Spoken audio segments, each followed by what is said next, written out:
My name is Rich Schmidt. I'm here with Phil London. We're at Nicholson Library, Linfield University. It's January 31st, 2024. Phil, thank you so much for joining us today. Yeah, happy to be here. And the first question is, why wine? Well, wine is a really great beverage that I enjoy with food, and when I was trying to figure out what I wanted to do with my career during and after college, I was working in a restaurant at the time and I really enjoyed serving wine and talking to people about it. I'll explain a little bit of that in detail as we go, but I really thought, hey, this would be a cool thing to explore as a career, unrelated to my major of history. So I was living in Santa Cruz and attending UC Santa Cruz, and I decided right after graduating that I wanted to continue working at the restaurant where I had been and do a sommelier program so I could learn a little bit more of the details and intricacies of the world of wine.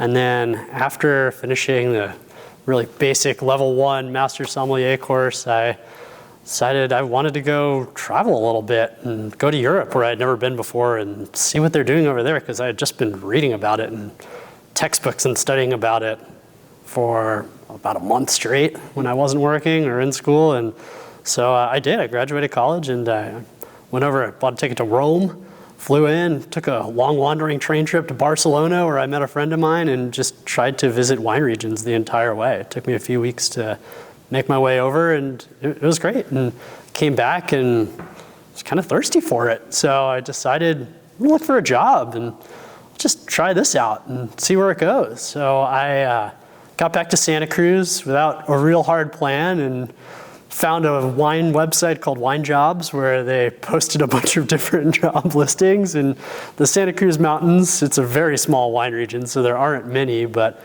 I was looking on there and there was a small winery up in the mountains that needed a tasting room person. So I said, well, I think I'm qualified for this. I just did a sommelier thing and I've been working in a restaurant, talking to people about wine when they were coming in, and yeah, I'm gonna give this a try. So I went and I started working there for about a week, and then I started looking at wine jobs again and saw there's a bunch of job listings in Napa for people who want to go work a harvest. And at this point it was midsummer, so a lot of jobs had already been taken, and I didn't really have like a winery I was seeking to go work at. I was still just very much feeling my way out, and I saw a listing for Etude Winery in Carneros, and they had an interesting sounding internship for someone totally unexperienced who was going to go and drive around to a bunch of their vineyards that they farm and get grapes from in Carneros and a few different sites in the Napa Valley, and then shift into the winery about midway through harvest once most of the picks were done. So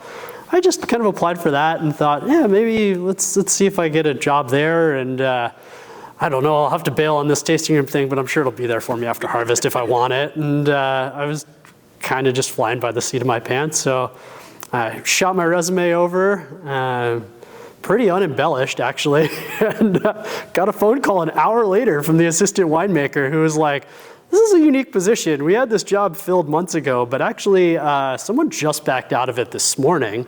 So I put the posting up, your resume sounds interesting. Can you come up to Napa and talk to me? And I was like, well, it's, Friday, and I guess I could come up like maybe the beginning of next week. And so he said, well, could you come up this afternoon? I'm really in a bind here. And I was like, okay, when does the job start, perchance? And he goes, like next Monday. So if you did get it, which it sounds like you're my big lead right now, we'd have to have you up here and get you a place to live really quick.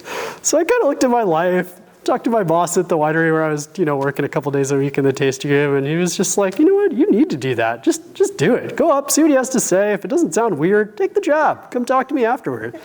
And so I just hopped in my car and drove to Napa, and went up there and met with Rob, the assistant winemaker at the time, and met with John Priest, who had been working there forever, and he and Rob showed me around, and it was just big fancy winery, and I really hadn't even set foot in more than a couple, only as a visitor, as a tourist really, and it just seemed so shiny and cool and like something that I could really find myself getting interested in. And so I took the job. I packed up all my stuff, paid rent a couple months ahead of time for my place in Santa Cruz, thankfully found someone to sublet it, so I didn't throw that money away. And then I moved to Napa for a couple months and worked harvest. And I worked harder than I think I'd ever worked up to that point in my life. We were working, 14-hour days, 16-hour days sometimes, and it was hard, but it was really enjoyable. I was working with a bunch of people who were all about my same age and experience level. Some had been in the industry for a few harvests.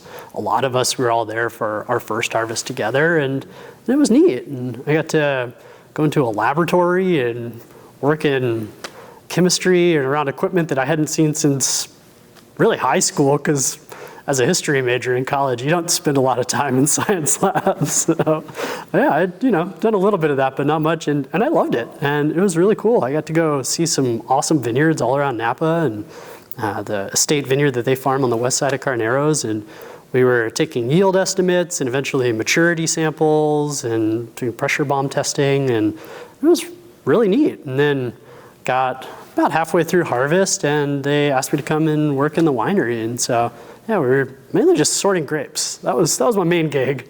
And after that, digging out tanks, but also learning about how fermentations work and cap management. And they were using pretty large pumps and these really neat pneumatic punch down tools, which are fixed above. They have a really big bank of like 8-ton fermenters in that winery. And so it was neat to see how everything is done at scale and get my hands on it. And it was a lot of fun. And so I think after that, I was sold. I knew it would mean I'd probably have to travel around a little bit. And after talking to the people I was working with, travel, which sounded awesome, and see where I could work a harvest here or there, because it seemed like that was really the way you get a toehold in the industry, especially not coming from like a hard science background. And so those are all things that I later learned, as I started to get into my career. But yeah, at the time, I thought it would be really fascinating. So as far as why wine goes, that's kind of how I found my way into it as a career. And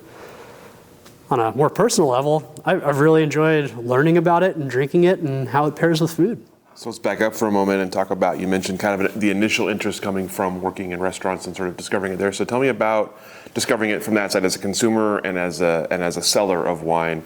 How did you sort of first learn wine, and what were some of the sort of the big moments for you, or the big excitements for you that kind of drove you forward? Yeah, so my parents weren't really big drinkers. Wine wasn't often on the dinner table. So I think maybe one of the first times that really sticks out in my mind that wine was around was working in a restaurant and having to memorize some of the names on a wine list. And I worked at a restaurant down the street from my house. It was a neighborhood-style Italian joint, and they didn't have anything fancy, but learning like, hey, Chianti is different than Suave, and this is why. Well, one's red and one's white, and this is kind of how they taste. And I would chat with the bartenders, and and that was the fundamental basis of learning about it. And then I remember maybe working there for a few months when a buddy of mine's dad, who had a lot of friends who were very into wine, he was having a party and needed help I think they had like 30 or 40 people there, and he just needed help having people, glasses filled, and said to me, hey, Phil, why don't you come on over and I'll just pay for a couple hours and you can help me pour wine. And I think I was like 18 at the time, so,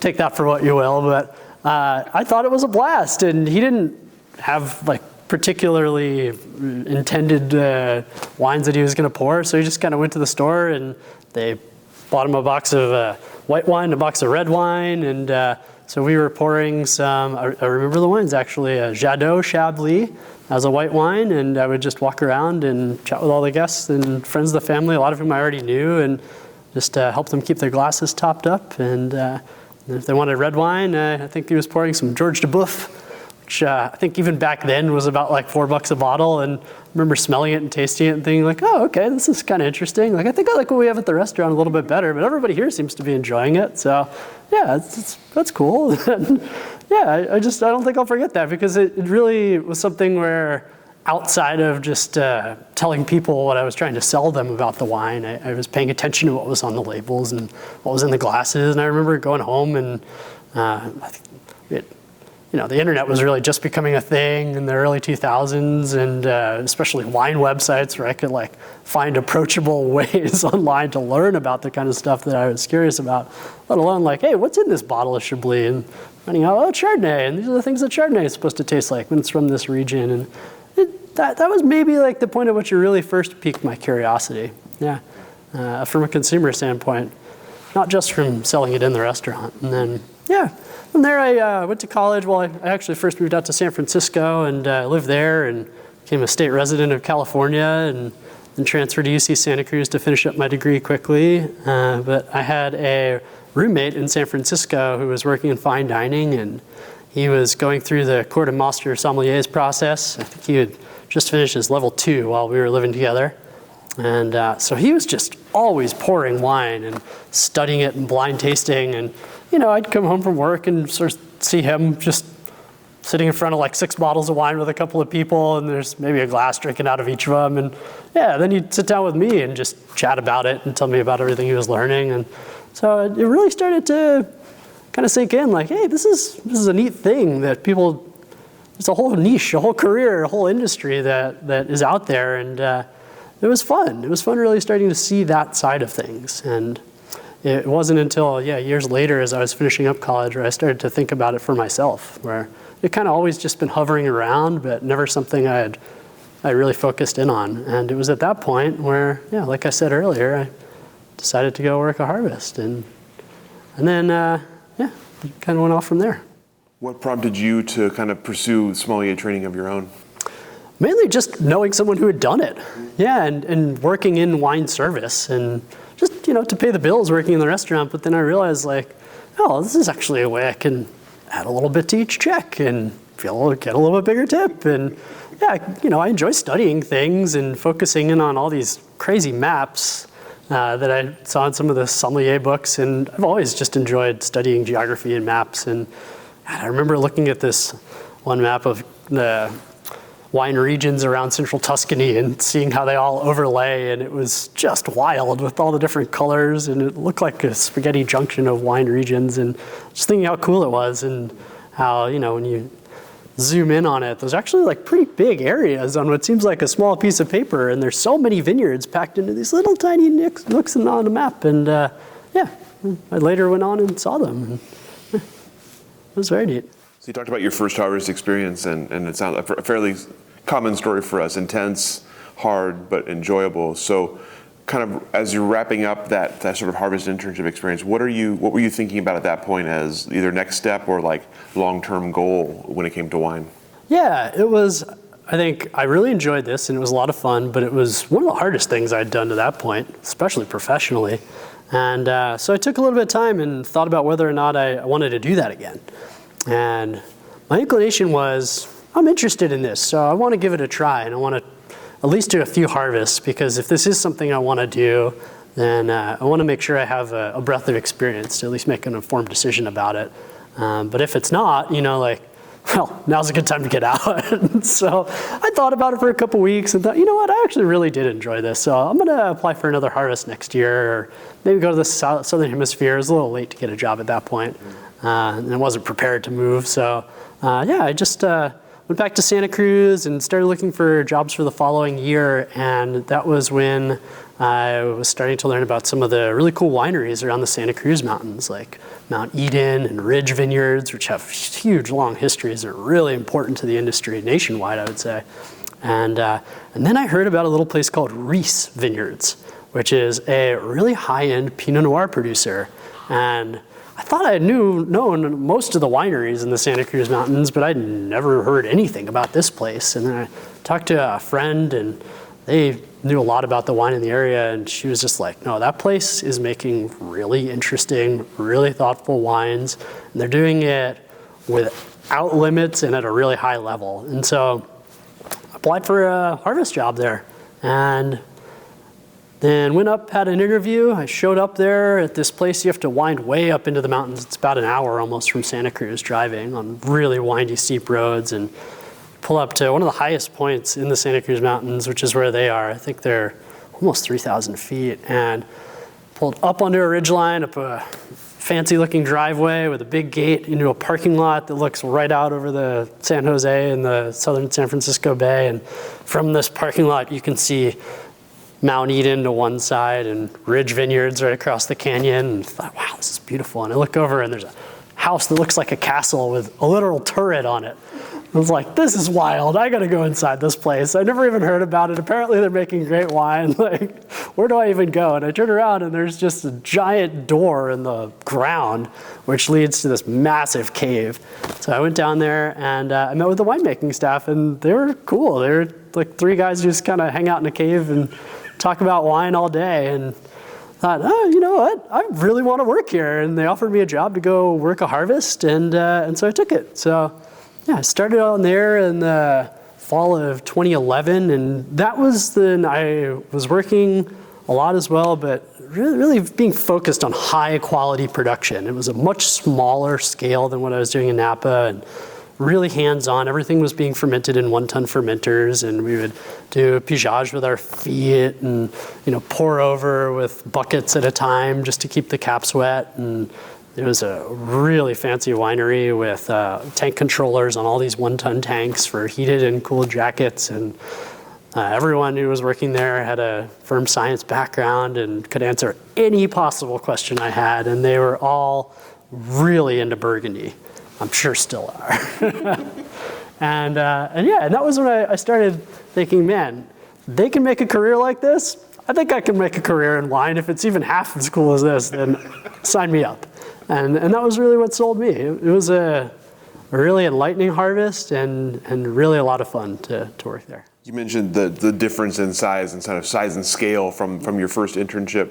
What was different about sort of the day-to-day work for you? Did you feel, were the tasks different? Was your sort of involvement different in any way? Oh, definitely. So going from working up in Napa where, you know, you go through a corporate week-long training, and then at the end they hand you a reflective vest, and you have to wear that every day when you're on the job. And they're a medium-sized winery. You know, I think they're making 40 or 50,000 cases at the time.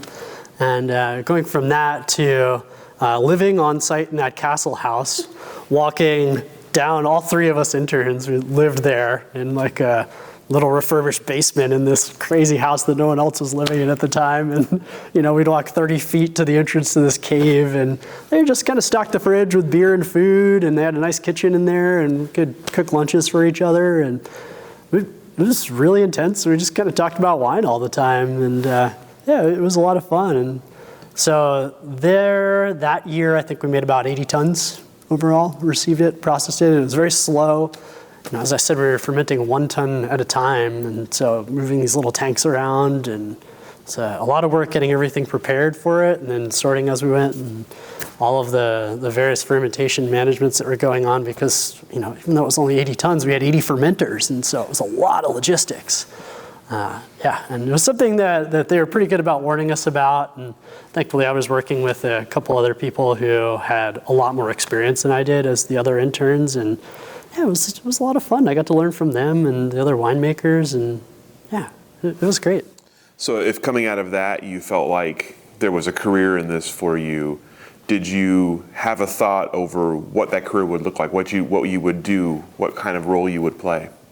You know, at that point I just thought I'm gonna have to go back to school and learn how to be a winemaker and learn about some hard chemistry and spend some time in a lab. And they were very encouraging there at Reese, and I was asking a lot of questions. And I remember they had a Foss wine analyzer, which is a pretty expensive and fancy piece of machinery. And I saw that and was like, I want to figure out how this works. It's amazing. It can tell us everything we need to know, and it's just a box with a probe on it. Like, this is really cool. And so I would spend a lot of time trying to work my way into the tiny lab room there and pick Jeff's brain. Jeff Brinkman is the winemaker, and yeah, they're all incredibly intelligent people and really friendly and funny. And so it was great to be able to see what suggestions they had for me. And one of them was that, yeah, go back, do that if that's what you want to do. If you like hard science, if you like to be in a lab and you enjoy like academia, do it. You can also learn this on the job, though, and there's a lot of ways to do that. Mainly read a lot and ask me and anyone like me as many questions as you can think of. Find a mentor, they'll train you. And that's the route I ended up taking, mainly because the biggest piece of advice that they gave me is go overseas, work a harvest somewhere else. So after I wrapped up harvest there, I started looking around the southern hemisphere. And I had always wanted to go to New Zealand. I had a friend in college who had lived down there for a year and raved about it and said how cool it was. And when I was working at Reese, one of the guys who was the permanent staff and was the assistant winemaker, he had been down there and worked a harvest and told me all these cool tales he had about buying a van and driving around and just kind of living out of that for half a year. And so I ended up doing the same. I actually just came off of that harvest and applied for literally every single job I could find in New Zealand on the internet.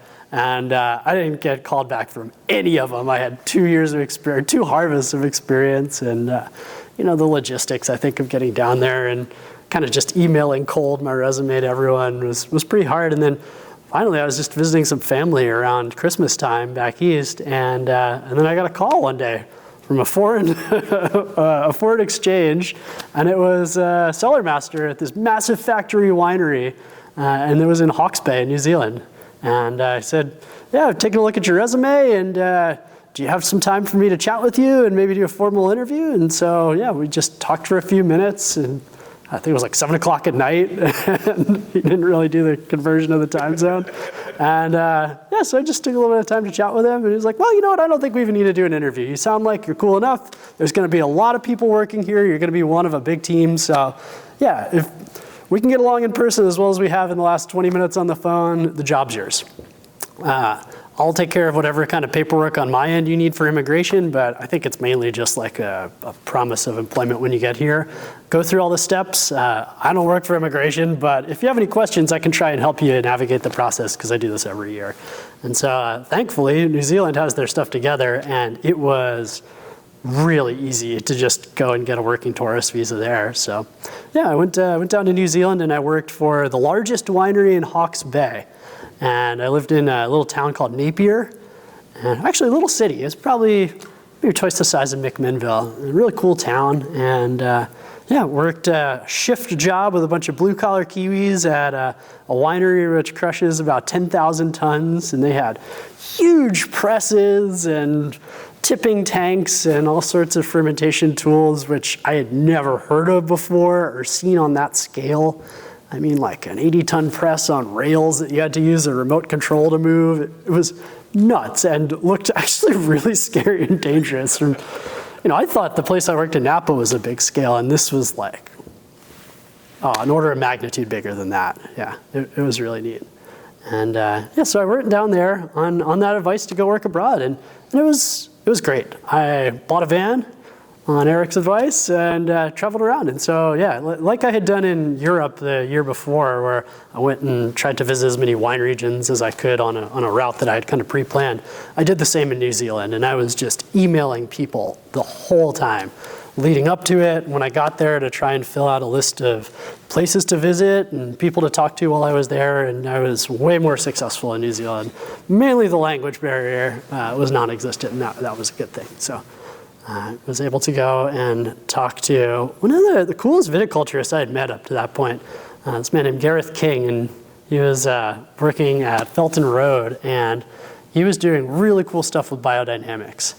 And I really enjoyed it. He just on a whim invited me down there after I emailed to see if I could check out the vineyard one time while I'm driving around New Zealand in my van. And he took about half his day to just show me around and show me how they sort compost and how they pack it in horns and bury it in the ground. And I had so many questions. In fact, I left there with more questions than I had coming in. And I remember just emailing him later. And he was such a cool guy, and someone I was able to just chat with and really see how or at least maybe hope to get a glimpse of like how their mind works. And what he was doing was just so connected to that site and those vines. And he seemed like he was really good at what he was doing. And that was really inspirational. Yeah, it's funny how in just small snippets you can find really inspiring interactions with others. And so that was a highlight of my trip down there for sure. And I had a great time. I traveled all around, like I said, and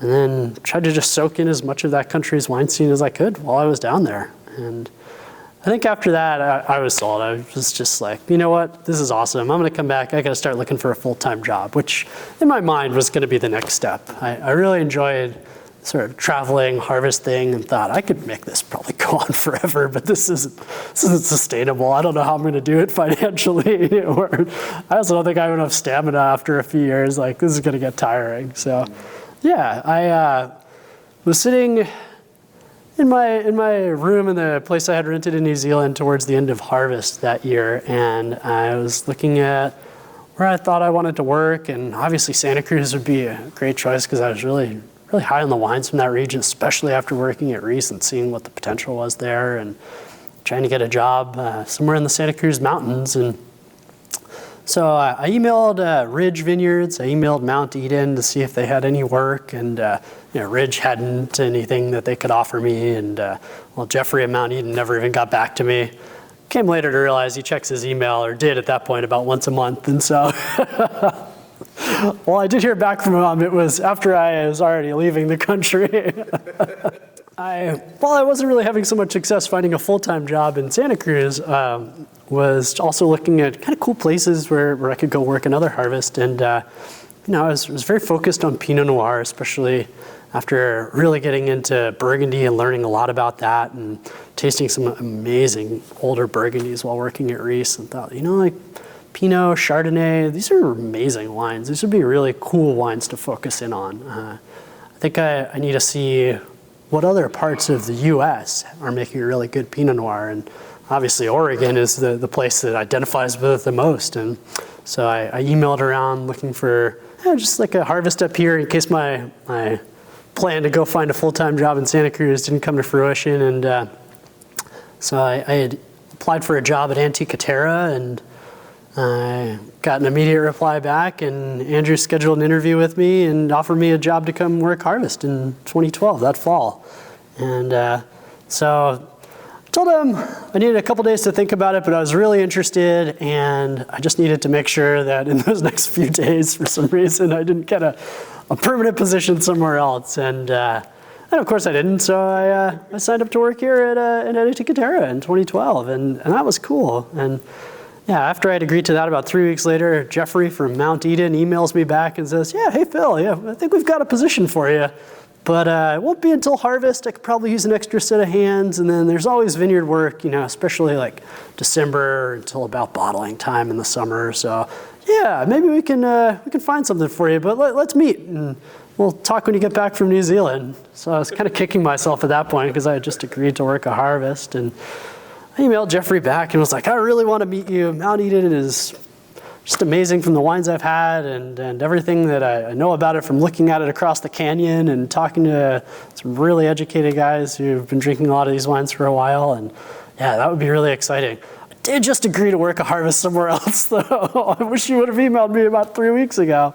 And he was really cool and just said, no worries, you should really go do that. They make some nice wines up there, and I'm familiar with Antica Terra's reputation. Yeah, give me a shout when things are winding down, and I'll probably still have a job for you down here.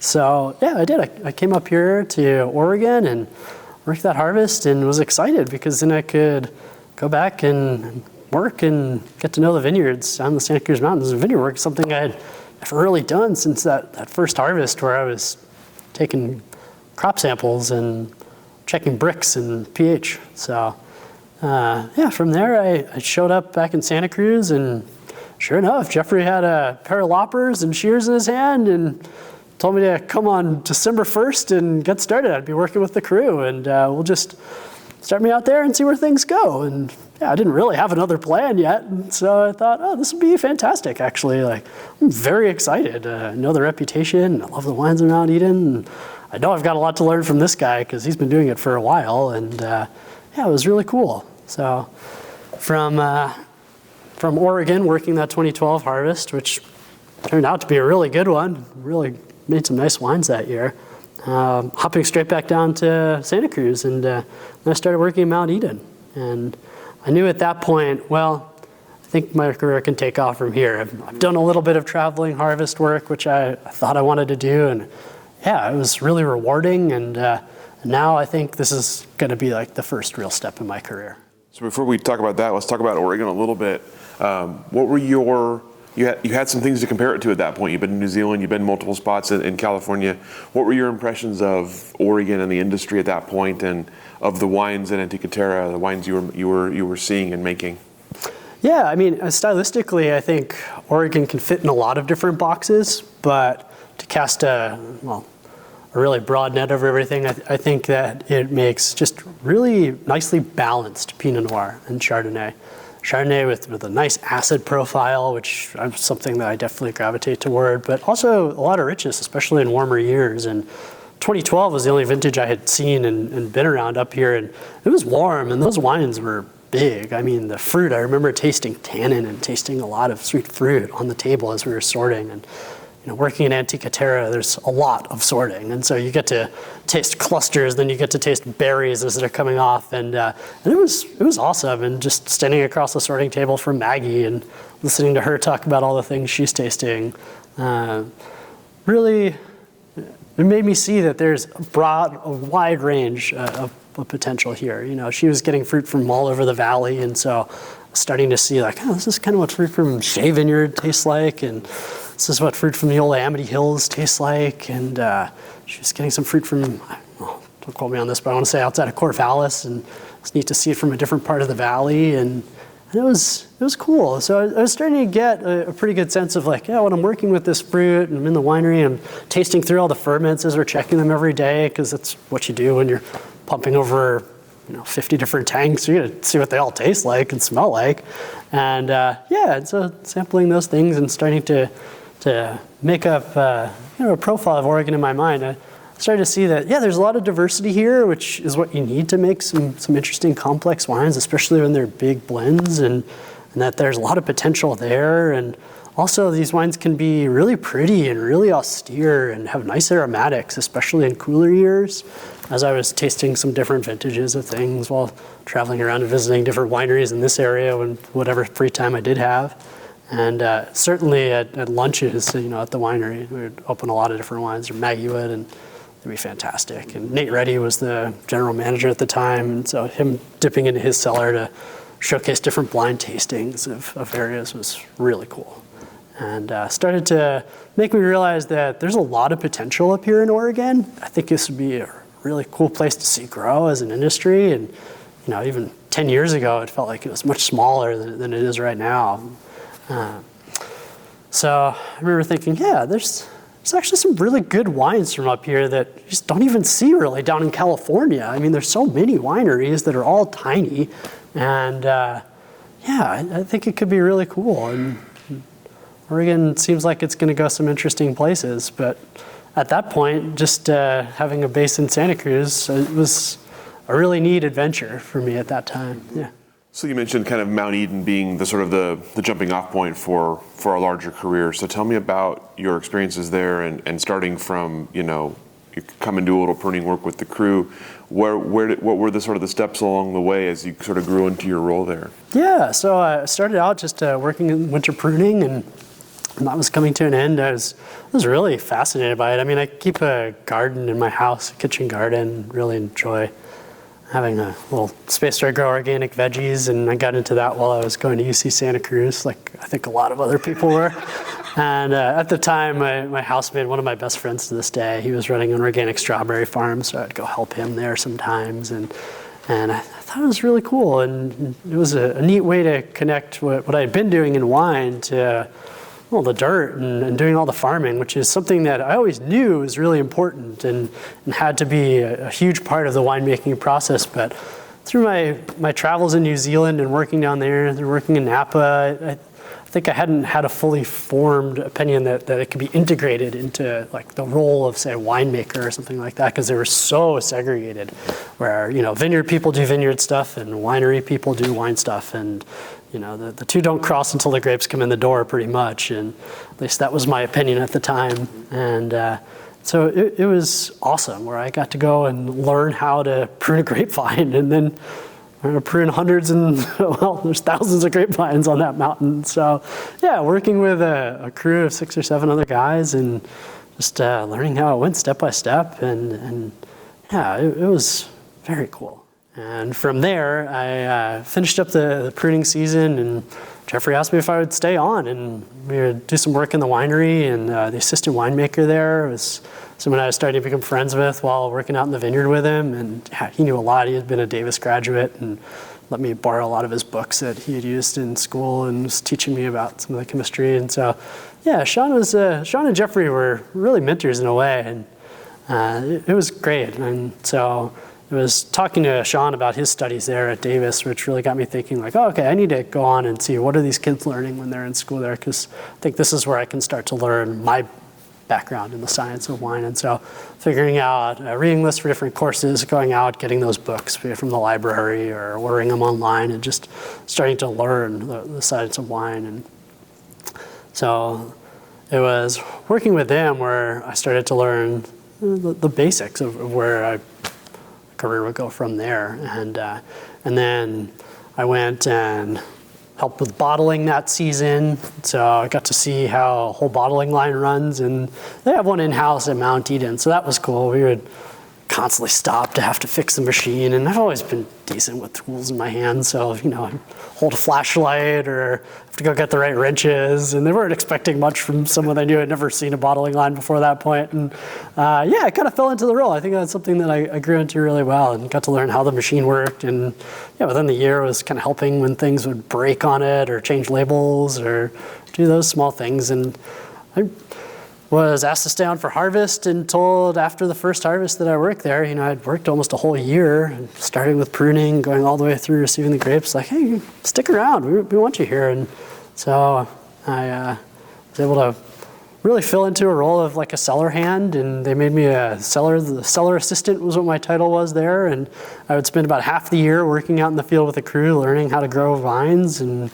grow grapes. And we did a little bit of vineyard development where we put in about 5 acres. Just one of the hands on the ground helping to plat out and install irrigation and plant vines and all the intense work that goes along with that, watching the machines that would be brought in to prepare the ground for planting. And it was cool. It was a really good taste of how vineyards are started, and looking at, 40-year-old vine in a really old established vineyard, how they've continually been cared for to maintain their lifespan, and really learning just how it gets to the point of being a really productive, healthy old vine that is making exceptional fruit, and why the quality gets better with age. It's something I was doing with my hands and seeing right in front of my eyes, and that was great.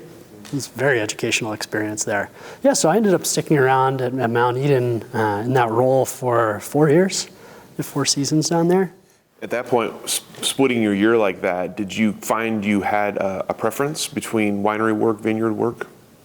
I think I always envisioned myself being more focused in the winery, and I think what sometimes can be a real repetitive job in the vineyard wasn't something that I was super focused in on. I was really more curious about what was going on in the barrels and learning the wine science behind that, reading all these textbooks about fermentation. I wasn't reading as much at the time about vineyard science, but I think that's where I was focused on at that point. And then the longer I worked there, the more I realized there's no distinction. There shouldn't be. Like, you have to know both equally well. And so that was what really solidified for me that to do this right, you've got to be farming your own vines. You have to be working the land and making the wine. There's no more important side than the other. I mean, you have to be very good at both, really good at both. And so getting to do that is going to take a long time to learn, and it'll probably be a lifelong process, really. But have the basics, know when things go wrong in the cellar and how you can fix them, and then let the wine sort of make itself from there. Know out in the vineyard that the vines are going to have the way they want to grow. You have to help them along, Certain things you can't control. The seasons are what they are, and that's really what's neat about this industry that we all work in, is that, yeah, any particular day, any week in the growing season can be something that can totally change how things end up for that particular vintage of wine. So you said you were there for 4 years. What was next? What kind of prompted the next step? Yeah, my plan was to keep working at Mount Eden for a while. I didn't have plans to leave, but my wife was starting to grow moss on her feet. She grew up in Santa Cruz, and she really wanted to go and do some traveling or go live somewhere else and explore a little bit. And I was really hesitant because even though the commute was hell trying to get over to Mount Eden from Santa Cruz, it was an hour drive. We'd go up over the mountain, hit the Silicon Valley traffic in the morning, go up this 2-mile long driveway to the top of a mountain every day.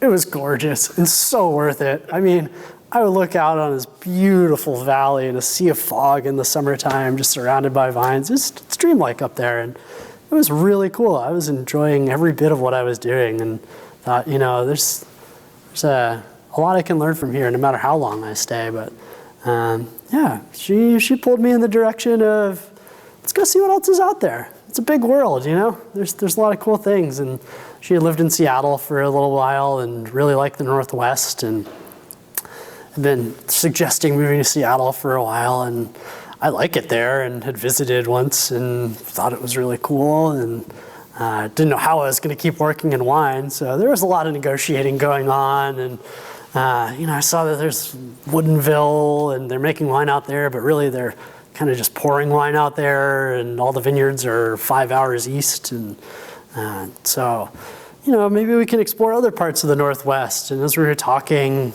we had thrown Oregon out there. I mean, I had lived up here for a few months, and she'd come to visit while I was up here, and yeah, it was neat. You know, Portland's a very cool city, so we came up and visited Portland a couple of times and decided, well, you know, if we're gonna go somewhere else, my wife is a teacher, so she can basically work anywhere, but I'm a little restricted as to where I can go. I mean, if we're gonna live in a city, we have to be close to farmland, and well, that doesn't happen everywhere, and it's got to be the right kind of farmland where they can grow grapes. So there wasn't anything on the East Coast really that I was interested in going to. I mean, growing up outside of DC, I had kind of left there for California thinking I'm never going back east. I think I've found the side of the country I really enjoy living on. So yeah, we just started looking north, and Oregon, having worked here, having seen it a little bit, she'd been up here, we decided, let's take some trips and explore, see if that's a place we want to go test out living. And even if it is, you still have to convince me to leave Santa Cruz. So yeah, we narrowed it down and thought, yeah, Oregon, Portland, these would be some really cool places to go. So let's think about it, let's look around. It was about a year-long process of us talking and deciding if this is something we actually wanted to do. And so we thought about it for a while and started looking and decided, all right, you know what, like, I'll go. Well, you know, I kind of have to. It's going to get to that point where I have to choose wine or relationship. So, yeah, I can do wine a lot of places. And even though I don't want to do it anywhere else right now, like, yeah, I think I can do this. And so she twisted my arm, and we moved up here. We came to Oregon. When was that? That was in 2016. Yeah. And at that point, I had been asking for advice on where to come work up here in Oregon. My plan was, well, let's just come up, I'll work a harvest, you know, maybe we'll live here for a few months or a year. She got a teaching job, so she wanted to stay for a year at least and just see that through. And so talking to people I knew in California, I had worked with, and people whose opinions I respected about where I should come and work up here. And so I emailed Jeff, the winemaker at Reese, where I talked to you about, and I was like, well, you know, there's maybe a few places I think I would really recommend you go, but I actually have a contact at Archery Summit. Let me shoot him an email and see if he's got any harvest gigs open, and I'll get back to you. And yeah, about a week later, he had basically gotten me a job at Archery Summit working a harvest, and I thought, okay, this is a great place to bounce off from. And so why don't I start there, and then I'll see where things take me. I'll start making contacts up here in Oregon and go from there. And so only because it was just made so easy, I decided, okay, like, let me learn a little bit about Archery Summit. It seems like they're doing some cool stuff, and they have a really nice winery and a bunch of estate vineyards. Those tick a lot of boxes. You know, they're doing some long barrel aging, and yeah, that makes really nice wine. I hadn't had any of their wines at that point. And so when we moved up here, I came and I toured the winery and saw what was going on, and thought, okay, this would be a really nice place to work a harvest. Let's see where this goes. And so yeah, I met Chris, the winemaker at the time, and yeah, he invited me to join on, and met Eleni, the assistant winemaker at the time. She was from Santa Cruz, and turned out we had a bunch of mutual friends and acquaintances, and so it felt right. So I went and worked there, and yeah, 2016 was my second harvest in Oregon. My first as an Oregon resident. Yeah, and so while I was up here after harvest, I taken some trips back down to Santa Cruz and went and visited Ellie and Jeffrey at Mount Eden and was having dinner with them. And I remember Ellie saying, hey, if you're looking for work up there, you should talk to John Paul over at Cameron, because in 1986 or maybe 84, no, it must have been 84, he came down here and he took multiple visits and flagged a bunch of our vineyard, and he took cuttings from all the old vines, and now he has them planted up at his vineyard in Oregon. And you know what? He makes really interesting wine. Just go pick his brain. I don't know if he has work. He's a really small winery, but man, he would be a great person for you to chat with. And well, I took that to heart. So I came back up here to Oregon. I was checking out different wineries around, trying to decide where I wanted to work up here, and I emailed John, and he got right back to me and said, anyone from Mount Eden or who's ever worked there, if I care, is welcome at my place. The best vines in my vineyard are from that place in California. And so, yeah, come on by and let's chat. And so I just stopped by to see what was going on over there, because I know certainly at that point, he definitely had an aura of unapproachability where it was like a black box and no one knew what was going on. And if you had an in, you had to take it and at least just go see what's going on in that cellar, because it's legendary. And so I said, yeah, sure, I'd love to just come by and see what you're doing there. And so I remember meeting John and talking to him for a little while, and I show up and he's showing me around the cellar. I come back upstairs and they're processing honey in the warehouse. John and Terry, his wife, are avid beekeepers, and they had honeycombs and a spinning machine, and there's a woman who makes their hand-printed labels who was there helping them because she's a beekeeping consultant for Cameron. And it was just, it was like a ragtag crew just spinning honey, and everyone was getting tired, so they gave me a turn spinning this machine. So there I am, just kind of visiting to say hi and see what's going on at Cameron, and they're buying me tacos for lunch, and I'm spinning honey and in a centrifuge. And it's like, I don't know how I ended up here, but this is great. This is a wonderful Tuesday, you know? So I ended up being there a few hours and just kind of chatting and hanging out. And as I was walking in my car and saying goodbye to John, just kind of said, well, if you don't have any plans in the fall, come work for me this harvest. Get back to me if you're interested, bye. And so I was like, okay, well, that doesn't happen every day, and I don't think many people get to work here, so I should think about this and get back in touch. That's probably going to be my hottest coal in the fire. And so, yeah, I thought about it and emailed him the next week and said, I want to go work for you. Yeah, can I please come back and work harvest? I think that would be a really fun experience. I mean, I've only met you the once, but from what you tasted me in the cellar in those barrels, this is really interesting wine, and yeah, I want to see how it's made. I mean, I think this would be great. So tell me about that harvest experience. Has that been 2017? Let's see, that would have been 2017, yeah. Mm-hmm. So you've been in Oregon a little bit at that point. You've seen some things around. Obviously, Cameron, as you mentioned, very unique place. So tell me about going and actually working there. Yeah, so I showed up for harvest, and I'd been back just to say hi and visit, and ran into John and Terry at a dinner one night that summer and was chatting with them. So yeah, we were starting to build a relationship, and I showed up there for actually bottling. They had asked me to come in and just help. They need a third set of hands. So day here, day there, I would come and help them bottle the wines and leading up to harvest. And so I got to meet Tom, the now winemaker, and the vineyard manager at the time, and spend a little bit of time with those guys and get to build a rapport. And then harvest started. So we would all get together around 9, a very civil hour for harvest work day, and it's like, this is amazing. I love it. We'd all sit down and eat lunch together. Terry or someone else would cook lunch, and we'd chat for an hour, and then get back to work, and it would be sorting grapes and processing fruit and jumping in the tank to do a pigeage chest high, and it was just a lot of fun. I had a great time. I'd be home for dinner most nights. John has just the right attitude about how you make wine and how you work during harvest. And it started to get a little bit harder when the estate vineyard was starting to ripen. And so we'd show up, everyone would grab a bucket and a set of shears, and you go out and we'd pick grapes for a few hours until we have about one fermenter's worth. And then head into the winery, sort everything, process that fruit for the day, and then we'd get a little bit of fruit in from Abbey Ridge Vineyard and process that, and it was awesome. I mean, it was everything I had learned was so important at Mount Eden. Farming your site and going out and picking all the fruit yourself and fermenting it and doing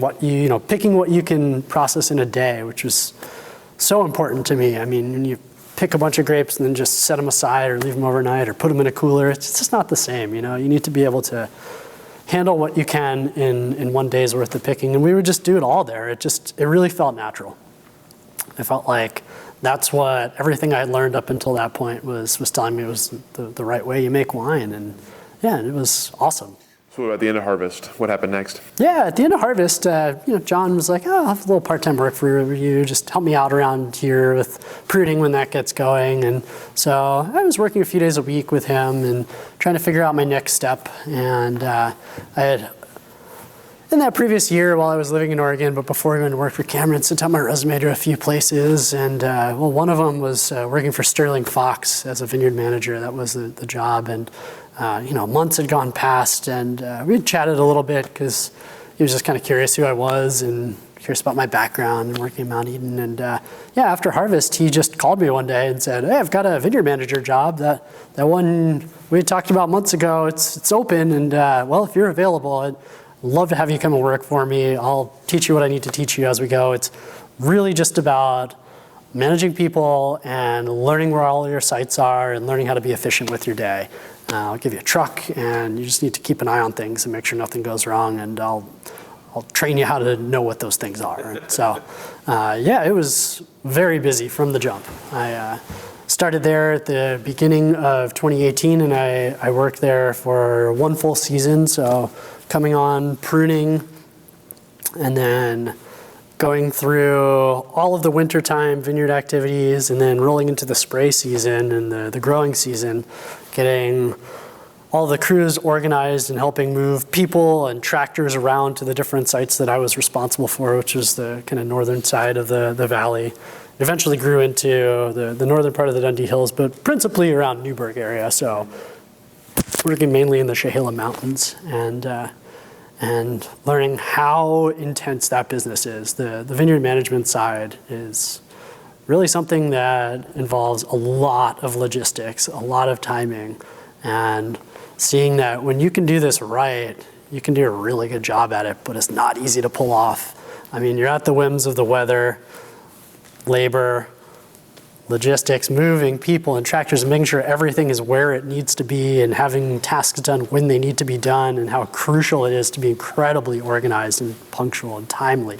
So I was putting in a lot of hours that year, but also learning about how you manage a spray program. So we had a guy on staff there who just would write all the spray programs for the company for the different sites, and that was his job, and just making sure chemicals were where they needed to be, tractors were there, checking in, just making sure that everything was ready to go. And so, keeping your windows really tight.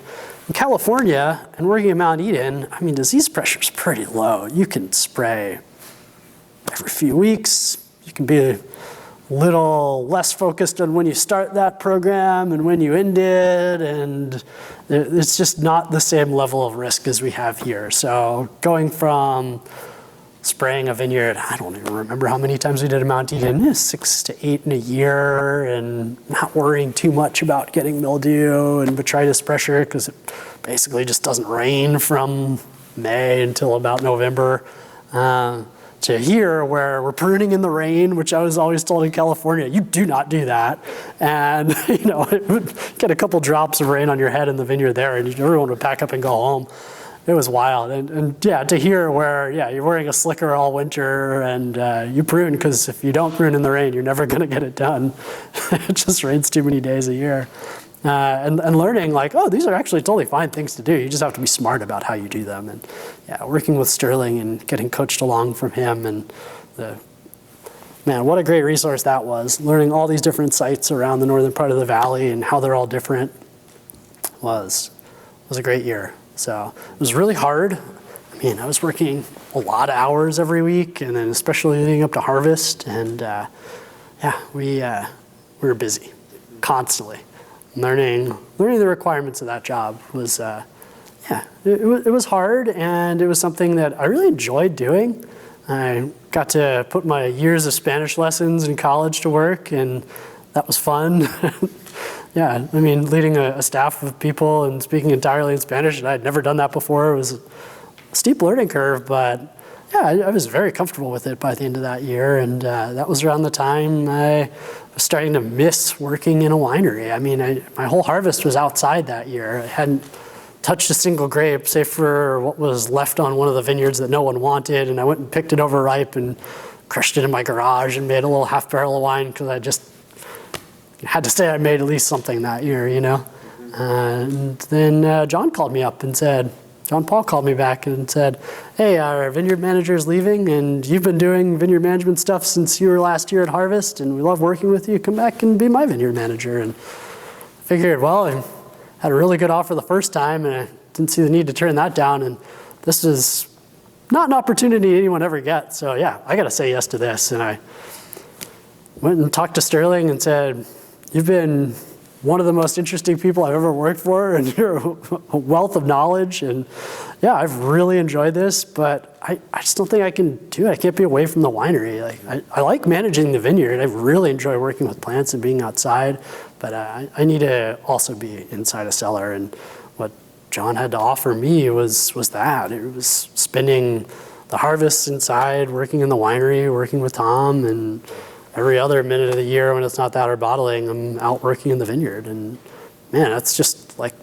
the ideal position I could have imagined from pretty early on in my career. So before we talk about that, I'm curious, you mentioned one of the things that Sterling said was that he would sort of teach you what to look for as you're keeping an eye on all these different vineyards. So given what you knew at that point, what was new about sort of seeing trouble in vineyards and knowing how to sort of mitigate it at that point?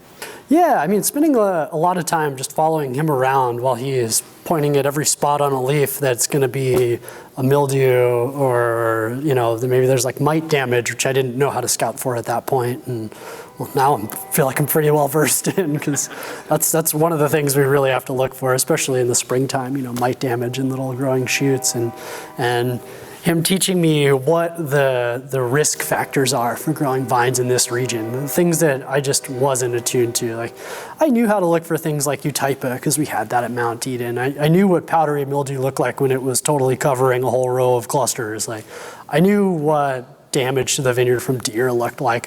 I knew some of these things, but him teaching me, like, oh, you know, we have a lot of deer around here, but for whatever reason, some areas aren't badly affected by it. Some are, and there's one site I was managing where the ownership didn't want to have a fence in place, and showed up one day, and you know, I'd been there about a week before, there wasn't a lot going on at the time, and a pack of deer had just mowed down about 4 rows of the vineyard. And I mean, it was just a salad bar, and you know, how do we get around this? And Sterling had some ideas, and still the ownership was a little reluctant to put a fence in, and learning how to talk to people about what happens after a deer damages their vines when they're, you know, have only been a vineyard owner for a few years and don't know the full ramifications of what that is. And but really from Sterling, I mean, learning what the benefits of certain vine training is in this area, why certain spacings work really well for this area the way they do, and different types of grade and different soil types, and really, even after all of those things, learning that most of it just comes down to what equipment is available, and you know, what's the best type of equipment for a given site. Like, how quickly does that soil dry out in the wintertime? So how big can your tractors be to drive over it when the ground is wet? You know, how steep is it? These are huge factors in deciding what you want to, or how you want to lay out your vineyard, and thinking about that in ways that I really hadn't before then. You know, what can you get for the right price in your area in terms of tractor equipment has a huge factor in how you orient your vineyard and how you space it, you know? Yeah, rootstocks, learning about the different rootstocks that thrive in this area, and even doing a little bit of trial. We were planning out a big vineyard project, and he put me in charge of sourcing all the vine material for that. And so talking to different nurseries for the vine sourcing for that site. I mean, like, I didn't know how you buy 40,000 vines before then, and he gave me all the resources to do it and said, like, I'm working on a lot of things, so I'm going to teach you how to do this, and then it's up to you. Send me the contracts, and I'll review them when they're ready. And yeah, so talking with nurserymen, finding out what they had in stock, negotiating with them about what rootstock I'd been told I needed to have in the ground and what they thought would be good for it. And yeah, coming across Sebastian at Sunridge, which was amazing. That guy I love chatting with to this day. Those were really, really helpful and fascinating things that Sterling tasked me with while I was there. Yeah, but disease scouting, rootstock, what rootstocks work and don't in this area, just kind of by trial and error. I mean, he'd been doing it so long. Those are really important things that I learned from him. Managing clients. Yeah. So when you got to Cameron, obviously you had a lot of experience at this point, but you never sort of had a space that you were managing or that you were in charge of in that way. So tell me about stepping into that kind of role and what sort of first steps or initial goals were for you. Yeah, really that first year is just learning from John the history of the vineyard. I mean, and not laid out in the linear ways per se. It was just sort of as the season went on and learning the thought process behind why he had done everything he had done the way he did it at that vineyard, because we have 4 different vine spacings and we have 11 different clones of Pinot Noir, 6 of Chardonnay. We also have Italianate varietals, red and white. We have Pinot Blanc. Even within a certain section of the vineyard, although some of them can be spaced differently, they're also trained differently. We arch some canes, we lay some flat on the wire. And so learning what all of those things are, where they were, and mind you, this is an 8-acre vineyard, was the big thing my first year, learning why John did things the way he did. And then also, as my role has grown there over time, helping him with reestablishing sections of the old vineyard, which are, we're losing every year slowly to phylloxera. And so, yeah, over time, I mean, it's grown into taking on all of those things and learning how to tweak the spray program that was already in place to make it more effective and efficient as time goes on. For the last 2 years, I've been participating in an organic vine growers group, and we share a lot of thoughts and information and research on different organic products that are available, and farm everything organically at the vineyard. We don't use herbicides and only OMRI-listed products for any treatments we do on the vines. And so learning what works and how to do it really well. I'd done some of that with Sterling the year before, and learning that it was so crucial to time your sprays correctly. It was like one thing that was just drilled into my head there, because coming from California, where it was kind of no big deal, to here where like it is so critical. You keep your windows tight between one spray and the next, and that'll pretty much guarantee a successful crop. I mean, having that in my head coming into Cameron and just working with John and seeing what products we're using, how can we do this better, and looking at research about it, talking to peers in that group and looking for resources, a lot of which are published through OSU and Patty Skinkis. I mean, circling far back, I think, to one of your questions about what Oregon is like, I'll touch on this, is that the community here is very tight-knit and we share a lot of information. And so falling upon the relationships that I've made here and seeing what people are using where has been incredibly helpful in that role. Yeah. I'm curious about, from your time working in different vineyards, sort of what your sort of personal vineyard philosophy was when you came into Cameron, and how you mesh that with what's already going on there. Did you sort of seek to impart sort of what you wanted to do, or was it more of kind of learning what had already been done and going along with that? Yeah, I mean, thankfully, I think John's philosophy and mine coming into it are pretty aligned. I had a little taste of that, having worked at Harvest before coming into the role, and being a home gardener, doing everything organically, and helping my buddy at an organic farm here or there when I was in college were certainly formative in my mindset about farming, where I wanted to do everything organically. I mean, I think it's really important to want to work around places you want to spend your time. And if we're spraying a lot of heavy chemicals, that's not somewhere I want to be hanging out, And so being comfortable in that environment is step one. And so farming it the right way without using heavy synthetic fungicides or herbicides is certainly step one. And John is amenable to that. I've been doing that for a while, and yeah, it felt like a good fit in that regard. And I don't necessarily know that I came in there with, something I wanted to impart on it. How do you go to a place like Cloac Creek with all the history it has and think you're going to make it better? I was humble enough to realize that's not going to be a thing that, one, is either going to work successfully, or two, make John very happy. So yeah, I think my role here is to learn even more so why things are happening here the way they are, and to just take what's already in place and slowly make it better if I think I can even do that. You talked about the sort of, for a fairly small vineyard, all the different things going on, different clones, different rootstocks, different canopy and all of that. Tell me about getting to know the place. How has that gone for you? How much do you feel like you know the place now? And what's sort of left for you to discover?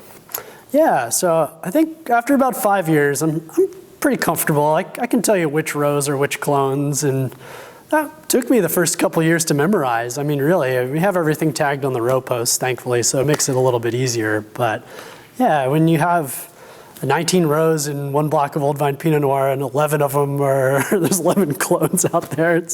Remembering the order in which they are was a challenge, but yeah, I'm there. And by that second year, I was feeling more and more comfortable with it. And so I think that was maybe the biggest hurdle, is just trying to figure out timing with workflow, because we have so many different varieties and clones. They don't all break bud at the same time. They don't all flower at the same time. They don't all grow in the same manner, because some are on rootstock and some are own rooted. And really just learning not to ask too much of the vines for what's out there. They're healthy, they're happy, they've been in that dirt for decades, almost as long as I've been alive. Respecting that place has for sure been task number one. And getting the lay of the land was my big hurdle the first year, and I feel like I've done that. And moving forward, tweaking things like realizing that the Nebbiolo is always going to be needing something before everything else does, because it grows so fast in the springtime. I haven't seen anything like that up until this point in my career. And so going through and doing all of the kind of physical manual tasks in the Nebbiolo so that it's sort of out of the way. We can usually have that done by right around the time we're moving the first set of wires in the Pinot Noir.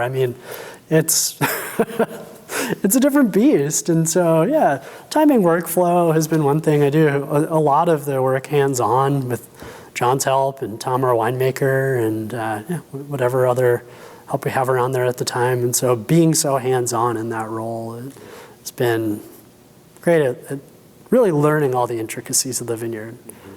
It's muscle memory at this point. So in the years you've been at Cameron, what are some things you've either accomplished that you're proud of, and what are some things you're sort of looking ahead to that you want to accomplish? Yeah, so I think the second half of that question, I've established a small row of rootstock nursery. So we do all our own grafting in-house, which was also something I had never done until arriving at Cameron. I think it's so cool. We just do benchtop grafting, and learning how to do that from John, who's been doing it for decades. And we have a little greenhouse that we use for propagation. And so learning all the steps for that was great. And so now having our rootstock material on site, I think will be helpful going forward. It'll take a few years to get that established, but being able to keep everything that we use, within the walls of the property is, I think, pretty important. Anytime you don't have to spend money on buying something you can just do yourself is going to make it more efficient in the end. And also a new challenge for me. I haven't ever grown a rootstock vineyard before, but thankfully it's a little bit more forgiving. Worst case scenario, if it dies back to the ground, it'll pop right back up the same as it was. But I'm going to do all my best effort to make sure that doesn't happen. Yeah. What else are you sort of looking ahead to personally or professionally here? Anything on the horizon that you're excited about? Yeah, I think professionally we're continuing to transition towards no-till farming to greater and lesser success. It's been interesting learning about the different facets of the vineyard, some of which are receptive to it and some aren't, and figuring out how to make that work because of the benefits of carbon sequestration and, minimizing our impact on the ground and the planet. I think those are really important things to consider when you're working on the land, but doing that as best we can at Cameron, at Clos Electrique, is a really fun challenge, something that we've been doing the last few years and will continue to do going forward. Things like incorporating more compost and organic matter into the ground in areas as we're transitioning away from cultivation is proving really important. I mean, there's visible signs. You can see when you stop cultivating a certain area, the vines respond to it, and there's cues you can take. And so deciding, maybe this doesn't work here, and we need to rethink how we're doing it. I think we can take another stab at it, but we need to change some of our things that we're doing, add more to the soil, give it a little bit more, make sure the vines are really happy before we start to take things away from them. And then if they start to flag or stress, react to that accordingly. And the less time I can spend on a tractor burning fuel, the better, right? The more time I can spend helping to let the soil recover a lot of carbon, then the better that is.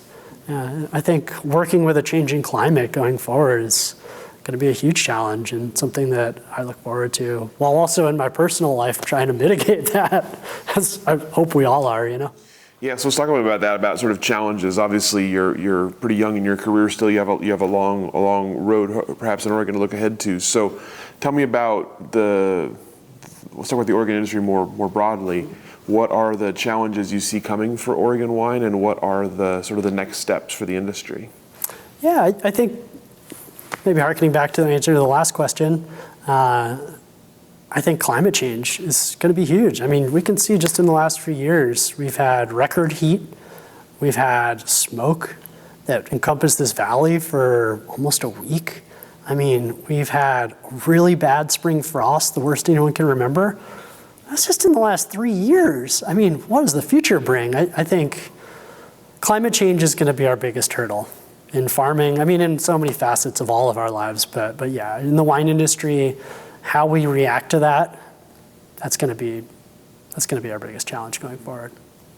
And then as far as how the industry is changing, just the influx, I think, of corporate interest in the wine industry, I see that driving and also changing the nature of this industry. I think that it's for the better in some ways. I mean, with all of this investment, with all of this outside interest coming into Oregon, it brings with it new technology, new ideas, new blood. These are things that are going to help us grow and get more successful as time goes on. Now, there are challenges with that as well, but I mean, on paper, I think it's largely a good thing.